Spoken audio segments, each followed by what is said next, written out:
What's up, gang? Ige, Kopilov, Umar, and Nascimento all got the bonuses, $50,000, and then the other two guys that had finishes too, I'll end up taking care of them. They ain't getting $50,000, but they'll do all right. I guess first question's got to be about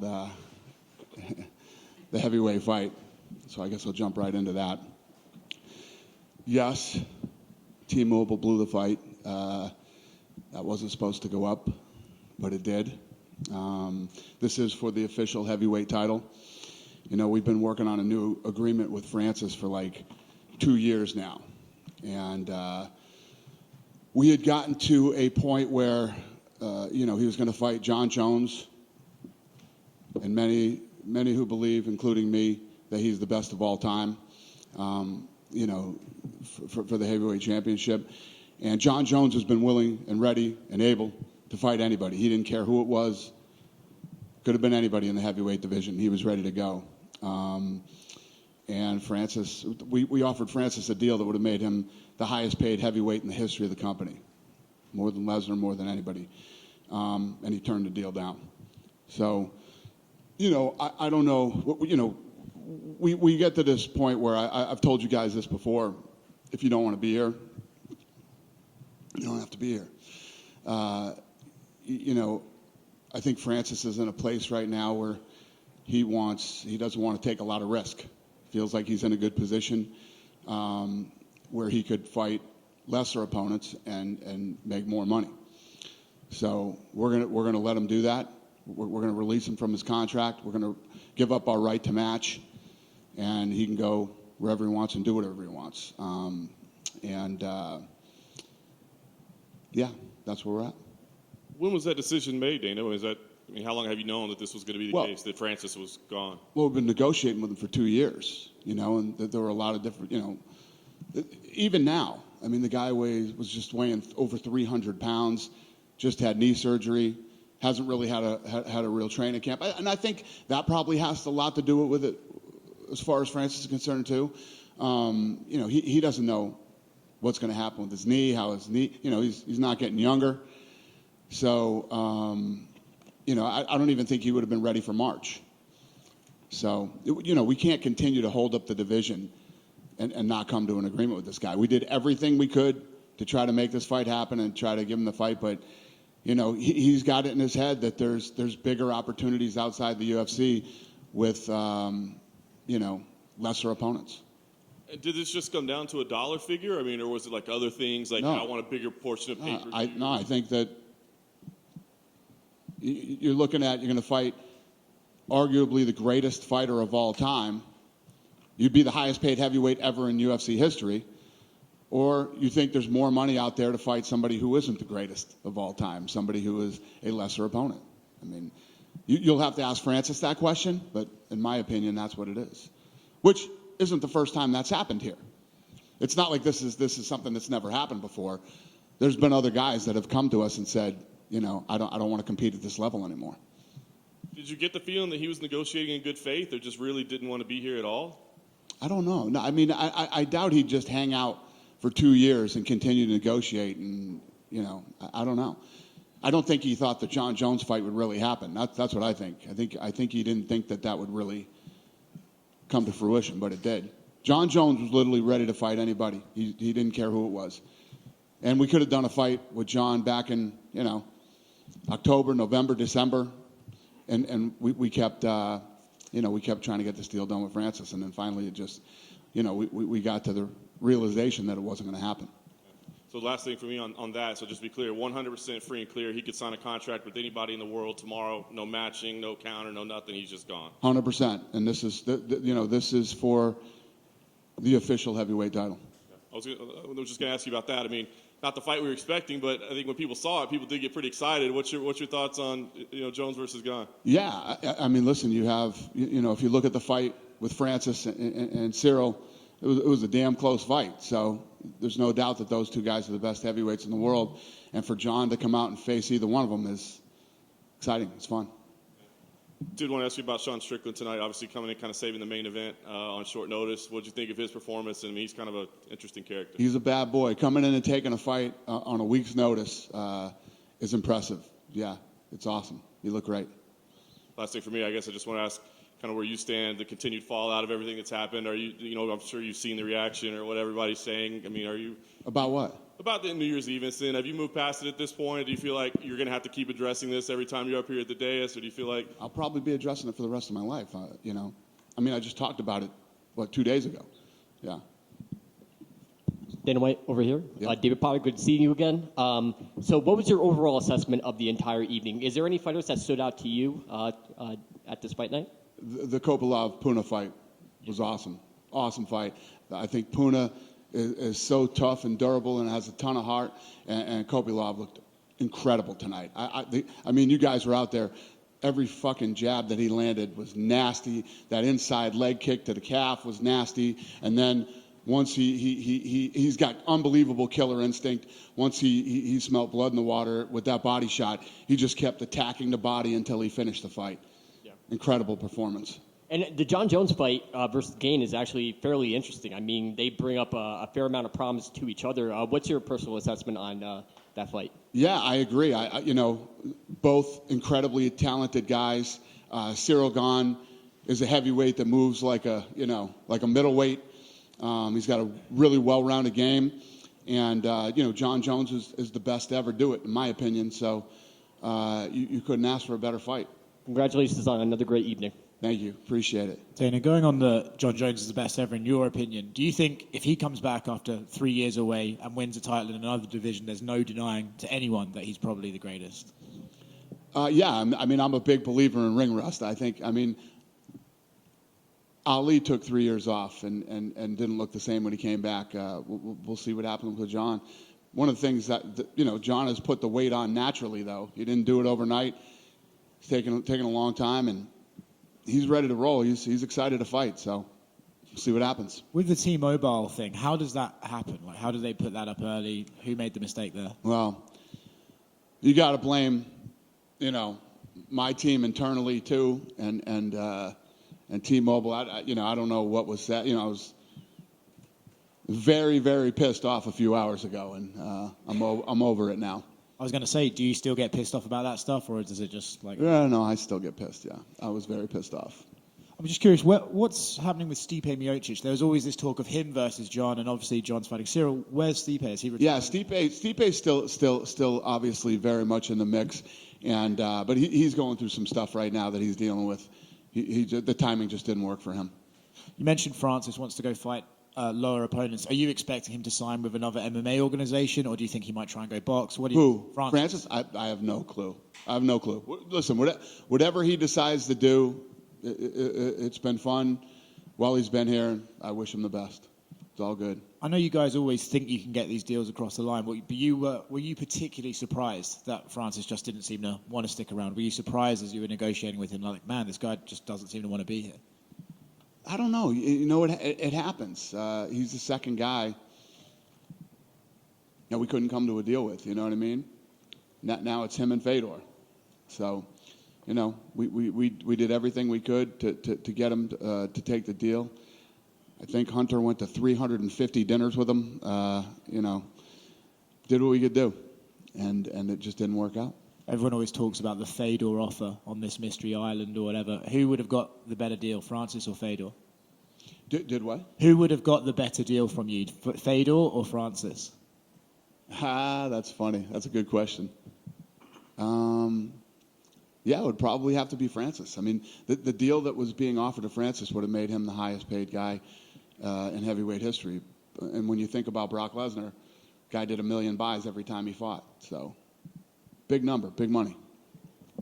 Right here. Yeah. Where would you rank the Francis John fight that didn't happen? Where would you rank that in fights that we never got to see in the UFC, up there with like the Habib Tonys and everything? Yeah, I mean, it would have been fun to see Fedor versus Brock at the time that we tried to make it. You know, and you know, this is a fun fight too. But so was Cyril Gane. So it wasn't like we were like, you know, we wanted to make the Fedor Brock fight, but we ended up making this fight that was just, you know. The fight that we have now is incredible.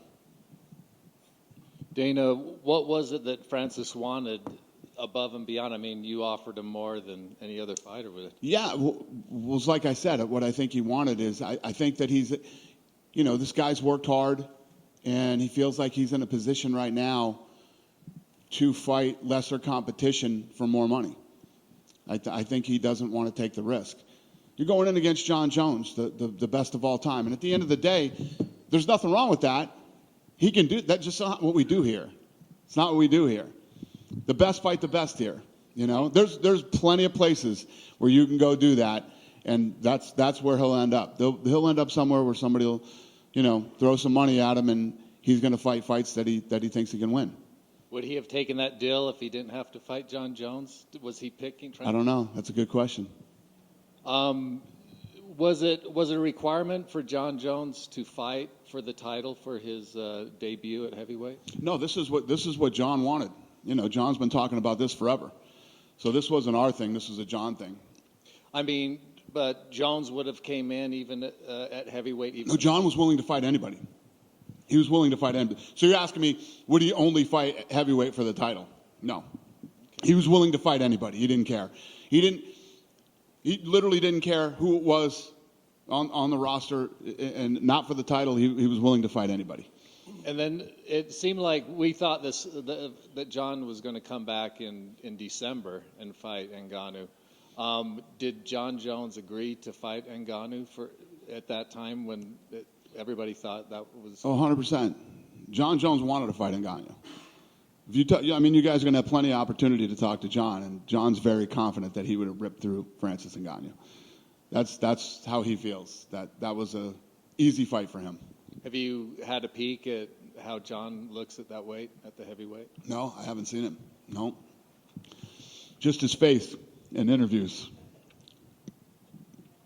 One more right here. Yeah. Is there any update on the co-main event to that fight card? Because Aljamain and Henry Cejudo seem to be doing matchmaking for each other, and then Aljamain said his bicep is hurt, and now Henry. The co-main event for this fight? No, for the pay-per-view in March under John. Yeah, and Cyril. yeah, no, not right now. I don't. I told you guys where you heard Leon Edwards and Usman is finalized, and then Gaethje and Fiziev are the co-main event for that fight. So Leon in London. Leon and Kamaru was finalized for that one? Yes, done. All those fights are done. All four of those fights are done. I mean, both of those fights are done. Dana? Yeah. Back here. Before John had took his time off, he was kind of looking for a new contract as well, and he was kind of going back and forth. Did he get a new contract, or is he under the same contract? Jones signed a new 8-fight deal. And then with Francis, Good question. I forgot to tell you that. he really wanted to box. Was that offered in his contract? Who did? Francis Ngannou wanted to box. No, nobody's getting boxing in their contracts here. No.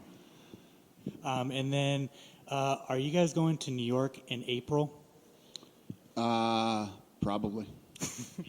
And then finally, Umar Nurmagomedov looked very good tonight. Very good. I mean, with his knockout, is it just a matter of time before you guys put a rocket ship to his back and kind of have him fight top 5? He actually wanted to come back and talk to me tonight after the fight. We talked, and he's like, I'm ready. He's going home for a week, and then he's coming back here. And he said he's ready for anything. Anything that we bring to him, he's ready. He's ready for anything. So I love that attitude, and, I'm excited about that kid. Thank you. Thank you. Hey, Dana. Hey, Do you think he's ready for March 4th? He wants to fight on that card here in Vegas. who does? Umar. Yeah? Does he? Is Yeah. that what you're saying he does want to fight on that card? That's what he was saying. Yeah, well, he's coming right back a week after, he's leaving for a week and coming back. So, and he told us he's ready for anything. Yeah. Is there room for him We'll, on that we'll card? probably turn him around quick. When guys want to turn around quick, I love that. It's just about finding the right opponent. There's a lot of fights that are already happening in that division, but you have to think too that some will probably fall out because it happens. So I don't know. You know what I always say. I don't make fights after the fight, but Tuesday we'll start looking at it. If the UFC was prepared to make Ngannou the highest paid heavyweight in history to fight John Jones, was a similar offer made to Cyril Gane? Did the offer get made to Cyril's under contract? Yeah, but has he got a similar offer to fight John Jones? Has he got what? A similar offer to fight John Jones? No, he has a deal. Cyril Gane has a deal. Francis Ngannou did not. Okay. And I love the fight. I think it's a great headline for Vegas. But you said, I can't remember if it was last year or the year before, with regard to John Jones, that Las Vegas isn't good for him and because of like previous misdemeanors. Do you think it will be good for him on March the 4th? Oh, yeah. And what do I think about it? I still think the same thing. Yeah, I agree that it's not good. Hey, Dana, to your right over Yeah. there.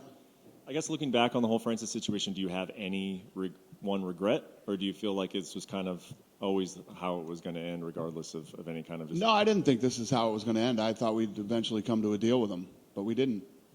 I don't have any regrets.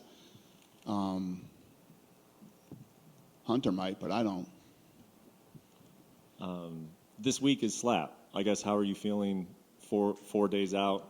Obviously, the circumstances have changed a little bit with the incident that happened. How are you feeling about the launch of this thing that you said that you've been planning for years? Yeah, no, I'm feeling good. I mean, I haven't really thought of it. We'll really start hitting it hard tomorrow. But yeah, I feel good. I think that it's insanely entertaining, and I think people are going to like it. Has your involvement or your presence within the show itself, has that changed at all after what happened? No, everything's the same. Everything's the same. Yeah. Okay. We pushed it back a week because I was supposed to come back and do like this whole media tour, which obviously wasn't going to happen when I got back. So That was the reason for the delay of the media tour. yeah. Okay. Was it ever in jeopardy, or how close was it in jeopardy to not airing? What do you mean? Just not airing completely, like the TBS just didn't want to put it on anymore. Was that ever a possibility? No. And then, since you spoke on Wednesday, you said, don't defend me and I deserve anything that people say. I think the narrative now has changed over the last few days that Dana White has apologized now.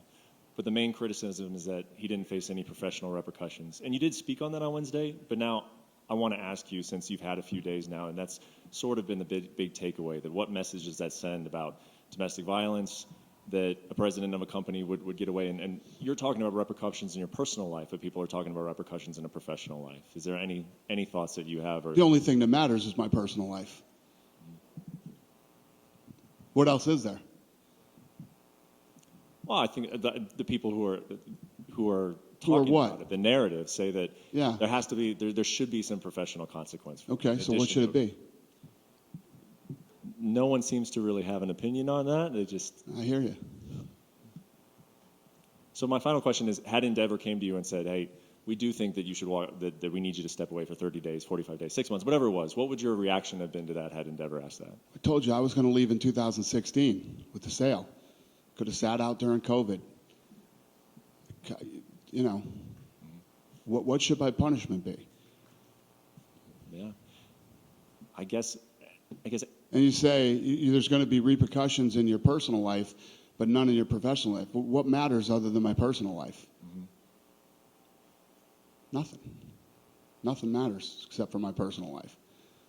This is great. Love doing it. Don't have to do it. Thank you. Yep. I've just got one last one. What's happening with Hamzat Chimaev? He says that he's been offered 4 fights in different countries and everything. Do we have a plan for Hamzat? What's the question? What's happening with Hamzat? Yeah, I don't know. We're working on him. We're trying to figure him out right now. There's nothing to report on him right now. We got to figure that out.